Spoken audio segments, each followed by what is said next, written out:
royal, le palais des rois de Majorque. Alors c'est-à-dire que c'est jusqu'ici, au pied de la citadelle, qui renferme le palais des rois de Majorque à l'intérieur. En réalité, il y a un château médiéval et une citadelle espagnole autour. Ces murs que vous voyez là appartiennent à la citadelle qui a été réalisée au XVIe siècle par Charles Quint, puis Philippe II, à l'époque des empereurs espagnols. Une fois que la Catalogne va devenir une province de la couronne, enfin de ce qui va devenir le royaume d'Espagne. Ensuite, il va y avoir la période française, et ça on en reparlera plus tard.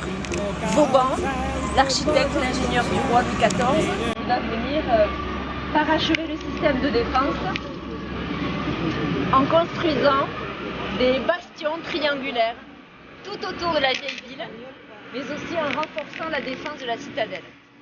Et les ajouts de Vauban ont été détruits. Telle que vous la voyez, c'est une citadelle, forteresse espagnole. Cette entrée-là n'est pas l'entrée originale. C'est une entrée qui a été rajoutée ensuite. Et lorsqu'on détruit les remparts, au début du XXe siècle, 1905, 6, 7, 8, 9, 10, on va construire les nouveaux boulevards à l'emplacement des remparts Vauban.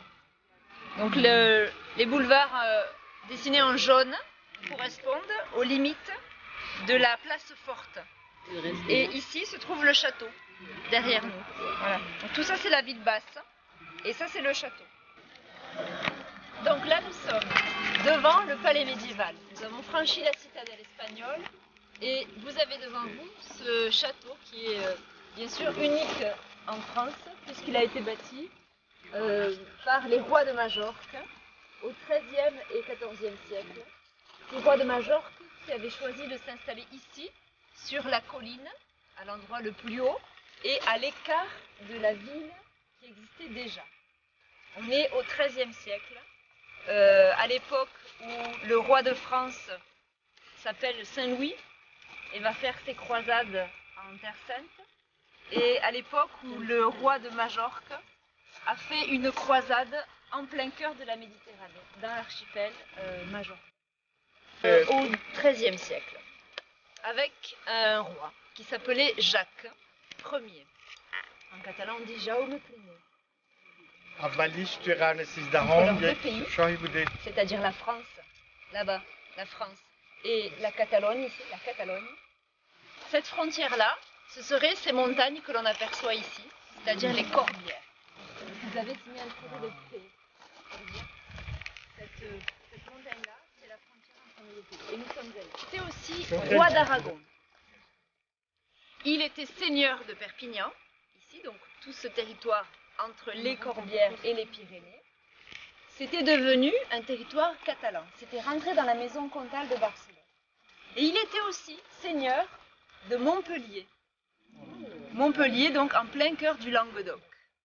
Que la ville, la seigneurie. Montpellier, le Roussillon, Barcelone et l'Aragon. Et ce Jacques n'avait pas d'île. Pauvre roi, il n'avait pas d'île en Méditerranée. C'était un handicap pour lui. Il n'avait pas la Corse, pas la Sardaigne, pas la Sicile. Il lui fallait des îles pour pouvoir avoir ses propres ports, ses propres bateaux et maîtriser le commerce en Méditerranée. De Castille. Alors, et ces rois qu'on appelle les rois catholiques, on met les musulmans et les juifs 1492 après la prise de Grenade. Voilà. Fin 15e siècle. Oui, bien sûr. Et lui, il a pris les Baléares, mais il n'a pas expulsé, il n'a pas interdit les cultes. Et la civilisation, la société majorquine était à la fois chrétienne, musulmane et juive. Les trois religions cohabitaient, et c'est une période un peu idéale, qui n'a pas duré très longtemps. Cohabitation. Qui a été très courte. Oriental et le style oriental dans la construction, par exemple avec l'entrée qui est la barbacane. Cette barbacane avec ses créneaux et ses merlons de type oriental. Alors, vous connaissez peut-être mieux que moi cette architecture qui va être redécouverte en France et au Moyen-Âge en Catalogne suite aux croisades d'Orient vers l'Occident. En tout cas, même au niveau architectural, on voit que les Arabes ont beaucoup apporté à l'aménagement et à la décoration de ce château. On n'est pas du tout dans un château fort petit, resserré, malgré les éléments de défense. On est dans une vraie résidence dans laquelle il fait bon vivre au 13e et 14e siècle. Lieu diplomatique, le lieu administratif. C'est un véritable palais qui assure toutes les fonctions militaires, civiles, administratives et politiques. Et au niveau de l'architecture, ce palais, il a une architecture dite majorquine, gothique majorquine, qui combine des éléments du Moyen-Âge avec des éléments romans, des arcs arrondis.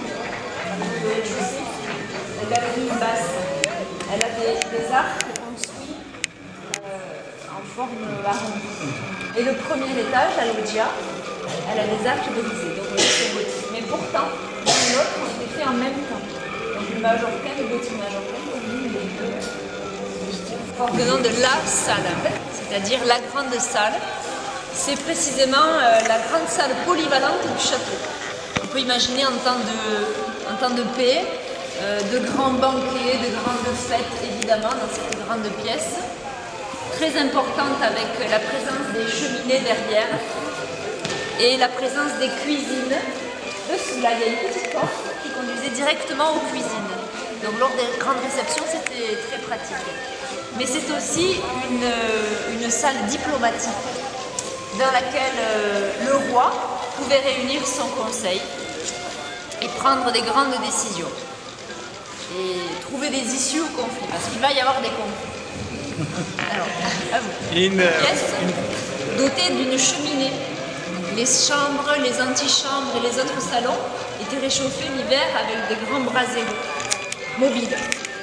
Voilà, donc on déplaçait les braises pour avoir de la chaleur. Il faut imaginer aussi bien sûr des tapis, des tentures sur les murs pour garder la chaleur. Quelques années après la création du royaume de Majorque. Donc là on revient un peu au roi. On revient à Jacques Ier, Jaume I. C'est lui qui a fait la conquête des îles Baléares. Donc il a grandi son territoire.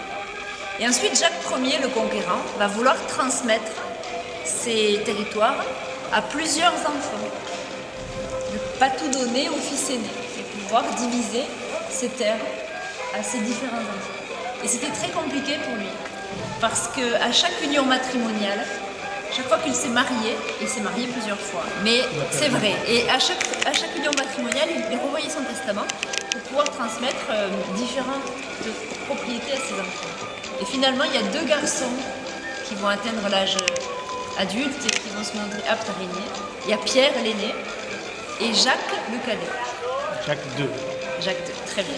Jaume II, Jacques II. Jaume II. Et Jacques Ier, on va lui donner l'Aragon et la Catalogne, les territoires traditionnels. Et Jacques II, le cadet. Là, on est dans les parties privées. Les rois avaient leur appartement qui était situé ici, séparé de la chapelle par cette petite cour intérieure. Et la reine, évidemment, avait ses appartements de l'autre côté, au sud. Des appartements privilégiés, où il fait très bon, l'hiver comme l'été. Et en fait, pour se rencontrer de façon privée et intime, les rois avaient fait aménager ce passage qui passe entre les 2 chapelles. Donc on est à l'entrée du passage privé. Donc on est ici chez le roi et on va chez la reine. Donc c'est le moment de vous mettre dans la peau d'un roi qui va voir sa reine. Voilà.